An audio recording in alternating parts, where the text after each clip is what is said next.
He's not afraid to take chances.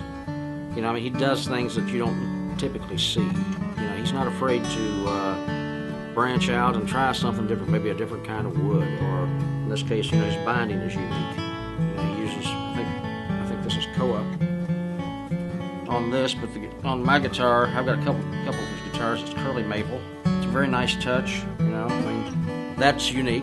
You know, the back is beautiful. You know, he does really nice things design-wise, and you know, he'll experiment. He won't make them all the same. And I didn't really get acquainted with what a good builder he was until here about, I'd say, 3 years ago. And he called the house one day, and he said, "I got a guitar I'd like for you to see." I said, "Okay." So, and you know, being a player yourself, you get that a good bit.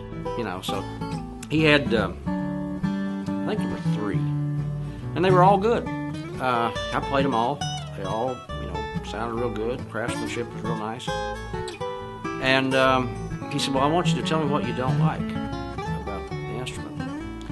I said, "Well, for me, the only thing that I see is I'd have to have the action lowered personally, because I play electric guitar and I have a very close action on my Telecaster. So it's just too much of a you know, change to go back and forth between a high action and acoustic. You know, even though the high action is going to sound a little better." So he, you know, we worked out a deal. He made a guitar. About a month later, he called. He had it ready, and I went and got it, and I play it constantly, you know, to this day. And I've got some, you know, some nice guitars, and you know, it compares favorably with anything that I have. You know, it's very easy to play. I gave him some. I think I let him copy actually a D28 that I had at the house. Copy the neck on it, and he had a real good, comfortable neck. The action's nice, and it sounds great. And he tricked it out. You know, it's got a nice, you know, it's just got a nice look. I wanted some special inlay in it, which, you know, they did. And it's just again, it's a nice piece. You know, I've recorded quite a bit with it, and you know, I've used it live quite a bit, and it works well in pretty much in all applications that I've found.